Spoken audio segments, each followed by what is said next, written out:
Oh, there are so many members covered. Lloyd, get G4 for the safeguard. He has to flash actually to get safeguard to a minion. No activation on that hit. They're going for Killer it. instinct from Hjarnan. They see Wonder on the other side. No disdain from him just yet. The team doesn't have it. A hit onto Rich, and it looks like they'll be able to take him down. Gray health or not. Who gets this one?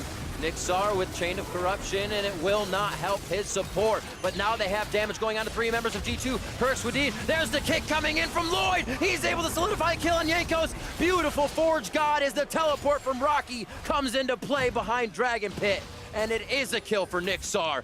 What a come about for Ascension Gaming to find the win in that play. And what a confusing play. Top lane disappeared, not enough vision in the jungle. They must be surrounding me. And look how much they actually want this. One wrong move from Perks and they still want it. One right move from Perks and they still want it. Flash for flash. Wadid is there. The charm is in from the quickness, but the turret's not going to be doing enough damage just yet. And can they get the crowd control that actually equals the fight continuing? Jankos just off on the side. Realm Warp does not get Wadid in long enough. Fear Beyond Death almost gets there. Petrifying Gaze onto Wunder as the fight continues. G4 is trying to get the spell. Vamp almost keeps himself alive, but he does go down. And the top side of the fight, Lloyd loses to Jankos. And that's a very nice recovery out of G2. As you said, Perk can be one around that, but they just haven't had any access to this mid lane turret. And once again, Rich looking to cut them off. Perks gets knocked up. They'll see Abyssal Voyage. Does not deter the fight from G2. They want to definitely get Perks out of this alive. 5 members of G2 now on the spot. And Ascension still able to decide the priority targets. Wonder now in the brush, denying vision but giving vision. The pink ward is in, so he can't do that anymore. Rocky and the Zanyas as Nixar flashing forward into the fight with Rich right behind him, looking for the Devour. A great kill from Lloyd onto Hjarnan, and it is just Ascension Gaming pushing forward, not caring if they'll lose another member because they feel they will come out on top. Just the unrelenting aggression, and we already talked about the speed of the Baron. They did not get the jungler. They send him back to base, and that isn't enough to start it up. Now up as the RNG gods continue to spin up a variety of dragons, and they will just start Baron. Why not? Exactly right. At this stage of the game, why not? Why it not? seems to be the motto of a lot of these teams. Jankos certainly suspects they're on it as he saw the ward go over the back of the pit, but it is burning so fast, already down to 5,000 health. They might have to go for the fight here. My eyes on Nixor on the backside of the fight. Jankos is already over. Smite's coming down up for 1,000 health. That's going to be G2's Baron. And the damage onto Nixar is huge. They need the Eddie to stay alive, and he's in the backside of the fight. He's got hits onto Wonder, but they're losing members left and right on the side of Ascension. G2 now strangles them out at Baron and takes the objective for themselves. And finally, something goes G2's way. Jankos flies into the pit, able to pick up the Baron. They get the resources to get out. You can't do that again without an Ornn ultimate. So now they can start to pressure the base. Huzzah! Quick searing charge onto Perks, trading the damage, but he is not winning that trade. Turret goes down as Perks takes it down solo top. G2 gets one mid, Grand Entrance knocks up 2 from Wadid, and now they have the engage onto Ascension. This could also be the base, and G2 picking up a victory. A double kill for Hjarnan, who had a much better laning phase, a much better game for himself this time. All of G2 coming out on top across the board after a very back and forth matchup. 51,000 moving up on 52 as they take down the inhibitor and Nexus turrets in front of Ascension Gaming, who are watching their base fall down. It was an 0-1 for both teams coming in, and it was a wonder who would be able to get the victory. Well, Wonder's on G2 and Wonder no more. It's gonna be a G2. Because it was 4-0 at one point, no kills onto Ascension. Supermassive has the gold even by just 1,000. They take this turret and they are right back in it. Stomage now into G4, and this could be how it happened. G4 is the one to start off the fights, not get the fight started onto him. But Nixor's there with Killer Instinct, and they'll stop this one in its tracks. Stomage gets the Ignite down, and they may be able to follow through the fight. Kill pressure's gone from G4, and they lose Rich on the side of Ascension support. Going in, that's going to be Snowflower getting the first tag on. Winter's Bite locks down G4. And that's Nikasar. Force from Ascension that probably didn't need to be there. And a fantastic rotation in their style and taking it a little longer than that early game aggression. They can really defend anything, and right now they are actually going through every turret that Ascension has on the map for the kills, for the fights, and they're gonna make it out 5 tall. to take down second tier mid as well. Stone Mage got the triple kill there somehow. GBM was hopping on everyone, was absolutely popping off on the level 16 Kassadin, and they're just going to look to end the game. Absolutely ridiculous. They took a few of the outer turrets, but they said it's all about mid lane now. Once they grab Baron at 27.5 minutes, they are going to grab the game. More kills being put into their pockets before they get to the Nexus. Shots and fires from Zeitnot. Had to at this stage of the game. I actually pinged question mark twice. Here we go in the bottom lane. 1 hit, 2 hit. I'm sure Udisoft would love to get a subjugate down onto Mako as they head into the fist fight. There he goes, turns it on. Can they get the chomp and the bite? A great pillar coming in, but Clear Love comes in at a great time. As they see Triple just on the wing, they turn away from the fight and EDG stays safe. Great job by Direwolf. But they got 3 summoner spells out, and that was a really nice pillar from Udisoft. Knew the flash was available, so held it. They're going to force him off the turret. This could potentially be first brick coming down. However, meanwhile in the top lane, you can see Scout rotating up there as well. Biopanther in trouble. Horn's called out. Who's going to get the first turret? I go, ooh, nicely done. Apprehended, so they can't get the Horn knocked back. And now it's going to be a lot of tanking from Ray. It doesn't look like he's going to make it out of this one. Good, yes, he gets the kill in and the heal as well. Triple just short, Realm Warp out. And nothing came from the bot side, but a kill on Biopanther in the top. They normally just run at each other. They're scratching right now. Little tickles. Definitely doesn't look as aggressive, because like I said, we would have expected King and Cupcake to be having a 2 or 3v2 dive in that bot lane over and over. But with Clear Love playing level 6 Skarner, you didn't have too much from Udisoft. Everybody was like, all right, gentleman's agreement, sounds good, we'll farm it out. Yeah, these teams average, 16, 14 kills a game each.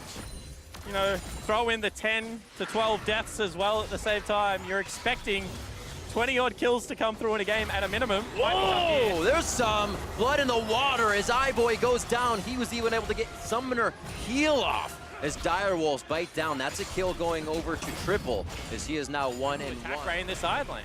He definitely has a long run out of this one.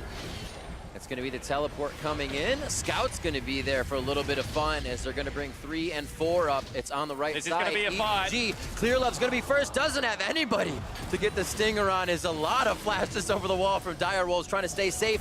They meet King. King tries to get himself to safety. The apprehended in the blue buff. Oh, it's a huge knockup coming in from the Horn and Glacial Fisher. And it is an absolute wash as EDG starts to take down the rest of Direwolves. Udisoft falls and Biopanther and Cupcake head for the hills. And finally, both teams say this is boring, we just want to fight each other, and they go for it, and EDG show their class, pick up the kills, and now turn their attention to Baron. You wondered when EDG would pull the trigger, the entirety of the team of their region. Number 1 and 2 at kills and assists at 15, exception Clear Love. Where have these kills been? Already been moving off of bot side, so it was free fight for Direwolves. 20 seconds onto Ocean. Baron is up. 32 minutes into the game. Only 6-4 in a game we thought there would be blood. Turning the river red in this game. 8-3 in turrets. That means EDG is only steps away from taking the game as Direwolves holds on. And here we go. This is what we like to see. Get 5 members towards the Baron pit. You got mid lane priority. Throw the Hail Mary. Do not go down without a fight. Sure, Ray's going to push your bottom lane. But with Baron-powered recalls, you can get back. He's going to have to teleport here, I think. And they're looking for it. Step back, looking for the end zone on this one. 3,500 onto Baron, a 50-50 smite. Clear Love does not have flash to get in, but he can get the distance. Ornhorn stops 3, just short of Baron. That's going to be Cupcake going down. Mako's low, but he's got the ultimate on as Clear Love now gets himself to safety. A 3-man pulverize from Mako, and Ray is doing work in the base. Mako holds everybody in place as Ray is going to be the sole winner. The inhibitor comes up. It's not the first time this Worlds a team has been thwarted on the final play. That's a double kill for Eyeboy. They get Biopanther as well with the Void Seeker, and it's going to be all Ray in the base. It's going to be all right for EDG. They're going to make themselves 2-0 in the play-ins. Ray is having a bit of close, but Rift Tower being spawned. I don't think they'll be able to get much off the back of this because Triple does have the push in mid. This is a very lackluster use of the Rift Herald. We have to assume that it was about to despawn. They did get it almost 4 minutes ago, and now Triple's not even going to let it hit the tower. No one is really playing around this pressure point right now, so this is just going to get used. Rift Herald Realm warped in, but now they're just going to start the fight. The Rift Herald's not there. Triple getting this one kicked off, but he may just go down immediately. The heal now comes out. Beautiful team fight for the Direwolves thus far. Poppy doing what she can to deny. Now the Tahm Kench is here. Ubisoft going to back the rest of the team up. They're trying to pick up Kotopaku, but they're not going to get it. Beautiful denial from Arce. Pulling through in the end, and only Solid Snake is going to drop. So I love the use of the Realm Warp from Kotopaku to get the Rift Herald behind enemy lines, but it just gave the Direwolves an opportunity to force a fight, and they were the ones that come out on top. To get the flash out of Bio. All right, what can Direwolves force here? They have priority around the Drake. They're actually going to start this one off, and Biopanther will come in from behind, so he has the ulti primed and ready, but can Direwolves capitalize on the fight? Or Cupcake's waiting on the side. Cupcake's waiting on the side. He's looking for that engage opportunity. Solid Snake, though, moving up. If they can kill the Skarner before he gets a chance to ult, flashing back into the middle of the team. Now the Ornn ulti coming through is going to hit 2 members, but Kotopaku's untouched on the side. Ryu's alive as well, but Triple's not going to give him easy access. 2 members taken out immediately by the Direwolves. A beautifully played fight, and now they're just going to have to back off. Too many threats on the side of Direwolves to fight any longer, and Drake will fall on their feet. And once again, the Direwolves come out with a successful 5v5 fight. These are the kind of... Now is around the time where they want to try and force this play. Focusing on the mid lane, Renu cannot get close to Tristana right now. 3.5 items alongside the QSS. Good spot to be. Renu significantly behind in this matchup. And now they're just going to focus down the Baron. Triple and Udasoft is going to go for the 2-man here. What's the opportunity here for Solid Snake? Can he find a way in? 5K dropping.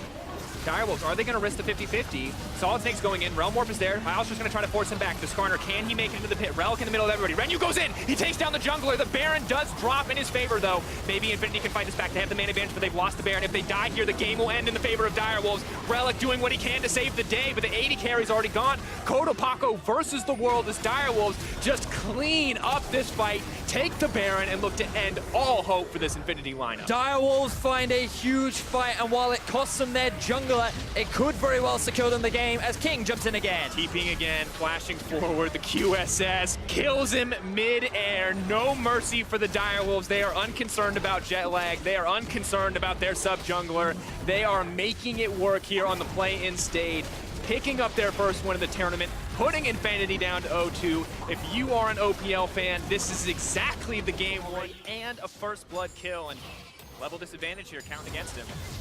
So Kotopaku tries to go in for the last hit on the cannon. Scout reads it, able to land a full rotation of spells, gets the elect. Not going to quite happen yet. Trading on the bottom side, but iBoy's still winning that one out. Tahm Kench's going to bring him back. Are they going to be able to find the all-in here? Arce now ignited, running for his life. Tries to buy a bit of time with the Spirit's Refuge, but now they're just going to look for 2. iBoy, Exhausted, going to have to back off the flash forward. Tongue connects, he wants one more. Can he get it? The arrow does manage to take it back. Beautiful tanking from Mako, the double dropping for EDG's bottom lane. And EDG are just crushing Infinity right now. Bit worse. So incredibly difficult. 111 to 66 in CS. Bot lane's holding its own decently. Top lane 10 difference. Here we go, The world. Ulti now going to come in. LeMond now to be able to make his way out of this one. Everything being burned. They're trying to turn him over, but clearly it's right there. Going to take one down. Trying to grab another one now. The rest of the bot lane is here. This is disaster for Infinity. They finally get 1 kill, but it might just cost them everything. iBoy in the face of the Camille. 1 taken down. Looking for 1 more, but the flash out to safety. The double still dropping in the end, and here comes the Scion. Looking to make an impact here. We'll get the slowdown, the shutdown as well. This could be the turn. A massive influx of gold into the pockets of the Varus. But Ray coming as predicted. Knockup still going to connect. He's going in. No mercy from the side of EDG in this exchange. Eat up the Scion, make him a zombie, make him run away in fear. Just absolutely no chance there at the end of the day. 10-2 the kill score. And that was the ace in favor of EDG. The respawn timers are so low. The other members of Infinity had respawned before everyone... 2 levels under his belt. Wadid now moving up, faking like he's going to ward. He's trying to play the mind games right now. Will Zaytnot and Snowflower step forward? The answer is yes. Headbutt pull, flash in, wants to get it started, trying to keep the Tahm Kench away, throwing down a decent amount of damage. Snowflower, I don't think it's going to be enough. The Grey Health now coming out, unstoppable as they dive under the tower, running him down here in the exchange. First blood dropping, locked up under tower, but the minion is there to keep him healthy, the heal, the flash out to safety. Yankos next on the list is just barely going to live. Zaytnot played that as best. G2 remaining, and G2 going to respond with an Ocean Drake of their own. Second tower in the game, traded for the second Ocean Drake, but now the Rift Herald in the sights of the supermassive lineup means that they are going to be able to grab this, potentially take another tower with it if they're given the chance. But GBM engaged on in the mid lane. They know the ultimate's not there. Actually coming up just in time.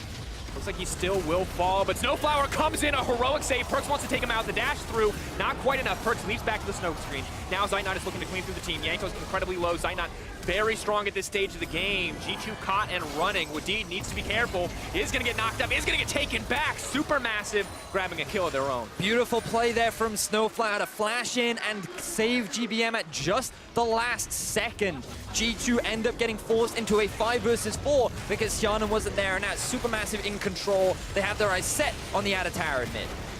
G2 so comfortable in the early laning phase, but now Supermassive. Usually I would go for Zonya's second. But I've also seen many do things like the Lich Bane, but you're right, Void Staff is one. We'll see. We'll keep track of what Perks is up to as he goes on to GBM again. Shroud trying to buy a bit of time. How many members are going to get hit by that Ornn ultimate? It's a slow and steady play. The tanky front line stopping anything else from coming out. Perks now dashing out to safety. Fabulous looking for the re-engage. Wonder trying to knock down a little bit of CC. Charnan free firing, but the bars is on the way. It looks like Wonder is just the sacrificial lamb. Yet another one exchange for Supermassive. And now that's the big engage tool unavailable for G2. Supermassive, they have the Rift Herald. They're grouped as a 5-man, and they can just look to push down this mid. Supermassive in complete control, denying the aggressive play from Perks, not giving up anything here, and Fabulous functioning beautifully as that front liner. Second rank for one of those Perks moments, one of those clutch moments where he can turn a fight. But the knock-up, the CC is there. They're not going to give him a chance to do anything. Rooted, getting taken down. GBM with the bomb is merciless as they continue the push here. That's going to be the second inhibitor falling. Supermassive may just be able to walk this one down. It is a last stand here from the side of G2. Their mid laner, their man in the mid lane, the franchise player for this lineup is dead.